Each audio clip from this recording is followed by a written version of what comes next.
Hi, welcome back my YouTube channel. ಏನ್ ಮಾಡ್ತಾ ಇದೀನಿ ಕಿಚನ್ ಅಲ್ಲಿ ಅಂತ ಅನ್ಕೊಂಡಿದ್ದೀರಾ? ಇವತ್ತು ಕಿಚನ್ ಅಲ್ಲಿ ನಾನು ಏನ್ ಮಾಡ್ತಿದ್ದೀನಿ ಅಂದ್ರೆ ಮಟನ್ ಸಾಂಬಾರಿಗೆ ಹಳ್ಳಿ ಸ್ಟೈಲ್ ಮಟನ್ ಸಾಂಬಾರ್ ಯಾವ ತರ ಮಾಡೋದು ಅಂತ ತೋರಿಸ್ಕೊಡ್ಬೇಕು ಅಂತ ಬಂದಿದ್ದೀನಿ. ಮೊದಲಿಗೆ ನಾನು 4 ಈರುಳ್ಳಿ ತಗೊಂಡಿದ್ದೀನಿ, ಒಂದೇ ಒಂದು ಟೊಮೊಟೊ ತಗೊಂಡಿದ್ದೀನಿ. ಟೊಮೊಟೊ ಚಿಕ್ಕದಾಗಿರೋದು ಹಾಕೊಳ್ಳಿ, ಜಾಸ್ತಿ ದೊಡ್ಡದಾಗಿರೋದು ಬೇಡ. ಟೊಮೊಟೊ ಜಾಸ್ತಿ ಹಾಕಬಾರ್ದು, ಬಟ್ ಹಾಕ್ಬೇಕು ಅಂದದು ಅಂತ ಅಂದ್ಬಿಟ್ಟು ಒಂದೇ ತಗೊಂಡಿದ್ದೀನಿ. ಹಾಗೆ ಗೋಡಂಬಿ ತಗೊಂಡಿದ್ದೀನಿ, ಆಮೇಲೆ ಕಡಲೆಪಪ್ಪು ತಗೊಂಡಿದ್ದೀನಿ, ಶುಂಠಿ ತಗೊಂಡಿದ್ದೀನಿ, ಹಾಗೆ ಬೆಳ್ಳುಳ್ಳಿ ತಗೊಂಡಿದ್ದೀನಿ. ಅದಾದ್ಮೇಲೆ ಪುದೀನ ತಗೊಂಡಿದ್ದೀನಿ, ಕೊತ್ತಂಬರಿ ತಗೊಂಡಿದ್ದೀನಿ.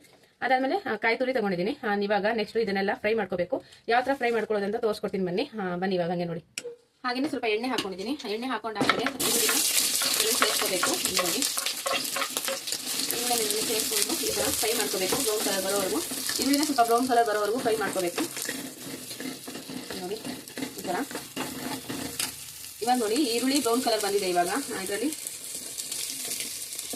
ಕಡಲೆಪಪ್ಪು ಮತ್ತೆ ಗೋಡಂಬಿ ಮತ್ತೆ ಇದು ಸೇರಿಸ್ಕೊಂಡಿದ್ದೀನಿ, ಬೆಳ್ಳುಳ್ಳಿ ಸೇರಿಸ್ಕೊಂಡು ಇದು ಸ್ವಲ್ಪ ಫ್ರೈ ಬ್ರೌನ್ ಕಲರ್ ಬರೋವರೆಗೂ ಫ್ರೈ ಮಾಡ್ಕೋಬೇಕು. ಇವಾಗ ಅದಾದ್ಮೇಲೆ ಟೊಮೊಟೊ ಹಾಕೋಬೇಕು. ಇವಾಗ ನೋಡಿ ಹಿಂಗೆ ನೋಡಿ ಈರುಳ್ಳಿ ಮತ್ತೆ ಕಡಲೆಪಪ್ಪು ಮತ್ತೆ ಎಲ್ಲ ಬ್ರೌನ್ ಕಲರ್ ಬರೋವರೆಗೂ ಫ್ರೈ ಮಾಡಿದ್ದೀನಿ. ಅದಾದ್ಮೇಲೆ ಒಂದು ಟೊಮೊಟೊ ಹಾಕೊಂಡು ಸ್ವಲ್ಪ ಫ್ರೈ ಮಾಡ್ಕೋಬೇಕು ಲೈಟಾಗಿ. ಇವಾಗ ನೋಡಿ ಈ ಥರ ಫ್ರೈ ಮಾಡ್ಕೋಬೇಕು. ನೋಡಿ ಇದು ಬ್ರೌನ್ ಕಲರ್ ಬರೋವರೆಗೂ ಫ್ರೈ ಆಗಿದೆ. ಇವಾಗ ಸ್ವಲ್ಪ ಗಸಗಸೆ ಹಾಕೋಬೇಕು ಇದರಲ್ಲಿ. ನೋಡಿ ಈ ಥರ ಹಾಕೊಂಡು ನೀಟಾಗಿ ಫ್ರೈ ಮಾಡ್ಕೋಬೇಕು. ಇವಾಗ ನಾನು ಚಕ್ಕೆ ಲವಂಗ ಏನು ಇದ್ರಲ್ಲಿ ಸೇರಿಸ್ಕೊಂತ ಇಲ್ಲ, ಯಾಕಪ್ಪ ಅಂದ್ರೆ ನಾನು ಸೈಡಿಗೆ ಮಾಡಿಸಿಟ್ಟಿದ್ದೀನಿ ಮಟನ್ ಮಸಾಲಾನ, ಹಾಗೆ ಅದರಲ್ಲೇ ಸೇರಿಸ್ಕೊಂತೀನಿ. ಇವಾಗ ನೋಡ್ತಾ ಇರಿ ಈ ಥರ ಫ್ರೈ ಆದಮೇಲೆ ಇವಾಗ ನೆಕ್ಸ್ಟು ಇದು ಫುಲ್ ಆಗಿದೆ. ಇವಾಗ ಕೊಬ್ಬರಿ ಹಾಕೋಬೇಕು. ಕೊಬ್ಬರಿ ಹಾಕೊಂಡಾದ್ಮೇಲೆ ನೋಡಿ ಹೀಗೇನೆ ಫ್ರೈ ಮಾಡಿ ಹಾಗೇನೆ 1 ಸ್ಪೂನ್ ಮಟನ್ ಮಸಾಲ ಸೇರಿಸ್ಕೋಬೇಕು. ಹಾಗೇನೆ ನನಗೆ ಎಷ್ಟು ಖಾರ ಬೇಕು ಅಷ್ಟು ನೋಡ್ಕೊಂಡು 3 ಸ್ಪೂನ್ ಚಿಲ್ಲಿ ಪೌಡರ್ ಸೇರಿಸ್ಕೋಬೇಕು ಇದರಲ್ಲಿ. ಇವಾಗ ನೋಡಿ ಸ್ವಲ್ಪ ಮಟನ್ ಅಲ್ಲಿ ಸ್ವಲ್ಪ ಖಾರ ಇರಬೇಕು, ಇಲ್ಲಾಂದ್ರೆ ಟೇಸ್ಟ್ ಬರಲ್ಲ. ಹಾಗಾಗಿ ನೆಕ್ಸ್ಟ್ ಇದು ಧನಿಯಾ ಪೌಡ್ರು 1 ಸ್ಪೂನ್ ಧನಿಯಾ ಪೌಡರ್ ಸೇರಿಸ್ಕೋಬೇಕು. ಇದೆಲ್ಲ ಸೇರಿಸ್ಕೊಂಡು ನೀಟಾಗಿ ಫ್ರೈ ಮಾಡ್ಕೋಬೇಕು. ಅದಾದ್ಮೇಲೆ ಕೊತ್ತಂಬರಿನ ಮತ್ತೆ ಪುದೀನಾನ ಸೇರಿಸ್ಕೊಂಡು 1-2 ನಿಮಿಷ ಇದನ್ನ ತಣ್ಣಗಾಗಕ್ಕೆ ಬಿಡಬೇಕು. ಇದು ತಣ್ಣಗಾದ್ಮೇಲೆ ಮಿಕ್ಸಿಗೆ ಹಾಕೋದು. ಇವಾಗ ಅಷ್ಟೊತ್ತಿಗೆ ಮಟನ್ ಫ್ರೈ ಮಾಡ್ಕೊಳ್ಳೋಣ ಬನ್ನಿ. ಇವಾಗ ಇದು ಸ್ವಲ್ಪ ಆರಬೇಕು, ಬಿಸಿ ಇರುತ್ತೆ. ಮಿಕ್ಸಿಲಿ ಹಾಕಿದ್ರೆ ಮಿಕ್ಸಿ ಕೆಟ್ಟೋಗುತ್ತೆ, ಹಾಗಾಗಿ ಸ್ವಲ್ಪ ಆರೋವರೆಗೂ ಬಿಡಬೇಕು. ಅಲ್ಲಿವರೆಗೂ ಮಟನ್ ಫ್ರೈ ಮಾಡ್ಕೊಳ್ಳೋಣ ಬನ್ನಿ. ಇಲ್ಲಿ ಇವಾಗ ಮಟನಿಗೆ ಒಗ್ಗರಣೆ ಇದು ಮಾಡಕ್ಕೆ ಫ್ರೈ ಮಾಡಕ್ಕೆ ಕುಕ್ಕರ್ ಇಟ್ಟಿದ್ದೀನಿ. ಅದರಲ್ಲಿ ಸ್ವಲ್ಪ ಮಟನ್ ಚರ್ಬಿ ಜಾಸ್ತಿ ಇದ್ರೆ ಆಯಿಲ್ ಜಾಸ್ತಿ ಹಾಕೋಬೇಡಿ, ಇಲ್ಲಾಂದ್ರೆ ಆಯಿಲ್ ಹಾಕೋಬೇಕು. ಇಲ್ಲಿ ನೋಡಿ ಇವಾಗ 2 ಸ್ಪೂನ್ ಆಯಿಲ್ ಹಾಕೊಂಡಿದ್ದೀನಿ. ನೋಡಿ ಇವಾಗ ಸ್ವಲ್ಪ ಸಾಸಿವೆ ಸೇರಿಸ್ಕೊಂತೀನಿ. ಸಾಸಿವೆ ಚಟಪಟ ಅಂತ ಸಿಡಿಬೇಕು. ಇವಾಗ ನೋಡಿ ಸಾಸಿವೆ ಸಿಡಿತಾ ಇದೆ. ಸ್ವಲ್ಪ ಈರುಳ್ಳಿ ಹಾಕೊಂತ ಇದ್ದೀನಿ ಫ್ರೈಗೆ. ನೀವು ಬೇಕಾದ್ರೆ ಸಾಸಿವೆ ಈರುಳ್ಳಿ ಯೂಸ್ ಮಾಡ್ಬೋದು, ಇಲ್ಲಾಂದ್ರೆ ಬೇಡ ಅಂದ್ರೆ ಬೇಡ ಅಷ್ಟೇನೆ. ನಾನು ಸ್ವಲ್ಪ ಹಳ್ಳಿ ಸ್ಟೈಲ್ ಅಲ್ವಾ, ಹಾಗಾಗಿ ನಮ್ಮ ಊರ್ ಕಡೆ ಇದೇ ತರ ಮಾಡೋದು, ಹಾಗಾಗಿ ಇದನ್ನ ಸ್ವಲ್ಪ ಹಾಕೊಂತ ಇದ್ದೀನಿ ಅಷ್ಟೇನೆ. ಇವಾಗ ಇದ್ರ ಜೊತೆಗೆ ಮಟನ್ ಸೇರಿಸ್ಕೊಂತೀನಿ. ನೋಡಿ ಇವಾಗ ಮಟನ್ ತೊಳೆದು ರೆಡಿ ಮಾಡಿ ಇಟ್ಕೊಂಡಿದ್ವಿ. ಇವಾಗ ಮಟನ್ ಸೇರಿಸ್ಕೊಂತೀನಿ. ನೋಡಿ ಇವಾಗ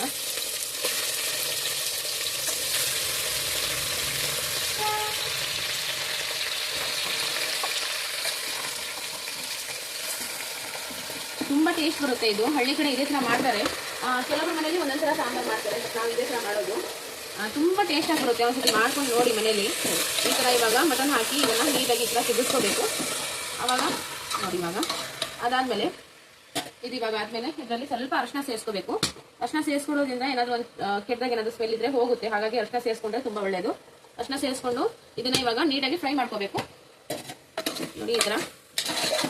ಇನ್ನೊಂದ್ ಕಡೆ ನಾನು ಗುಂಡಿಗೆಕಾಯಿ ತರಿಸಿದ್ದೆ. ಗುಂಡಿಗೆಕಾಯಿನ ಯಾವ ತರ ಫ್ರೈ ಮಾಡ್ಕೊಂತೀನಿ ಅಂತ ಅದನ್ನು ತೋರಿಸ್ಕೊಡ್ತೀನಿ. ನೋಡಿ ಹೀಗೇನೆ. ಇವಾಗ ನೋಡಿ ಇದು ಆಗಿದೆ. ಇದನ್ನ ಒಂದು 10 ನಿಮಿಷ ಮುಚ್ಚಿಬಿಡ್ಬೇಕು.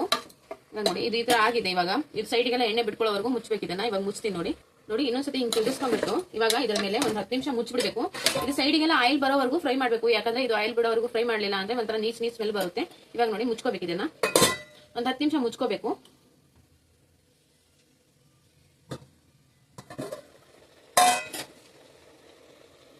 ನೋಡಿ ಸ್ವಲ್ಪ ಶುಂಠಿ ಬೆಳ್ಳುಳ್ಳಿ ಪೇಸ್ಟ್ ಸೇರಿಸ್ಕೋಬೇಕು ಇದರಲ್ಲಿ.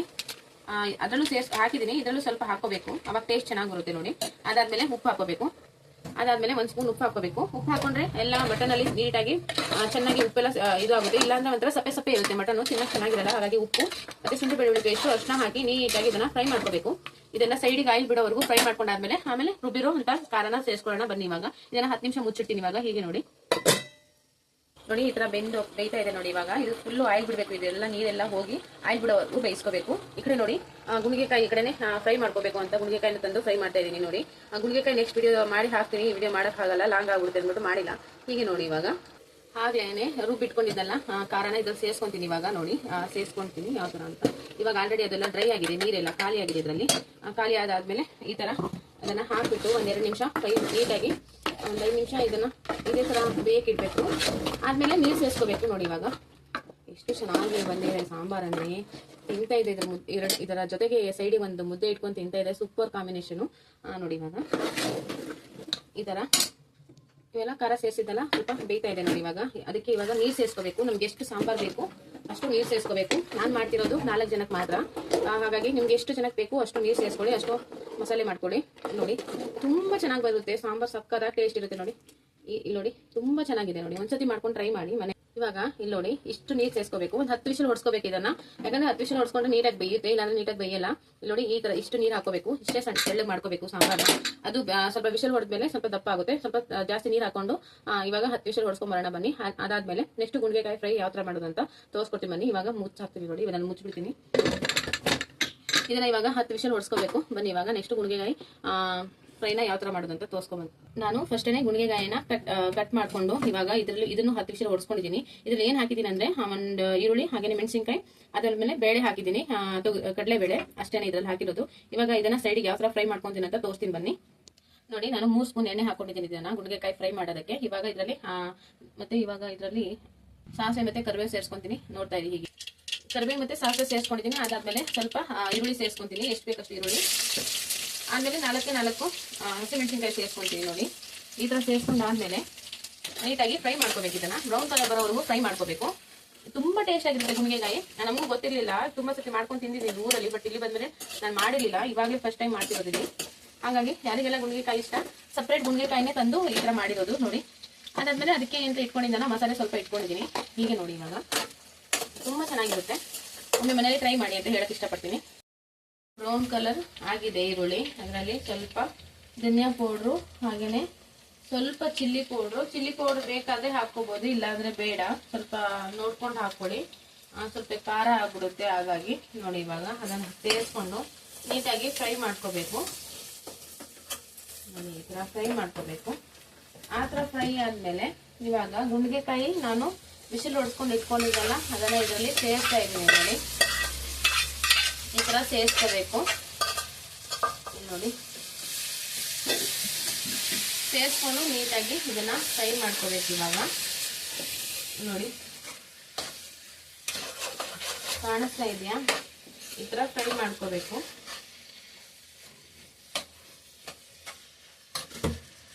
ಅದಾದ್ಮೇಲೆ ಆಗ್ಲೇ ಇಟ್ಕೊಂಡಿದ್ನಲ್ಲ ಚಟ್ನಿ, ಅದನ್ನ ಇದರಲ್ಲಿ ಸೇರಿಸ್ಕೊಂತೀನಿ. ನೋಡಿ ಸ್ವಲ್ಪ ಇಟ್ಕೊಂಡಿದ್ದೆ ನಾನು, ಇದನ್ನು ಸ್ವಲ್ಪ ಸೇರಿಸ್ಕೋಬೇಕು, ಜಾಸ್ತಿ ಹಾಕೋಬೇಡಿ. ಆಮೇಲೆ ಅದನ್ನ ಟೇಸ್ಟ್ ಚೆನ್ನಾಗಿ ಬರುತ್ತೆ ಅಂದ್ಬಿಟ್ಟು ಅದನ್ನ ಇಟ್ಕೊಂಡಿರೋದು ಅಷ್ಟೇನೆ.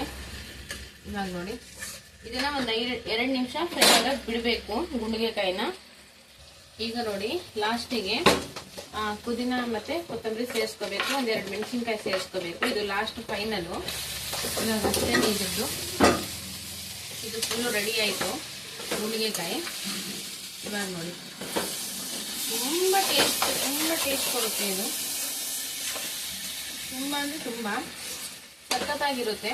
ಲಾಸ್ಟಿಗೆ 2 ಸರ್ವ್ ಮಾಡ್ಕೊಂಡು ತೋರಿಸ್ತೀನಿ ಯಾವ ಥರ ಬಂದಿದೆ ಅಂತ.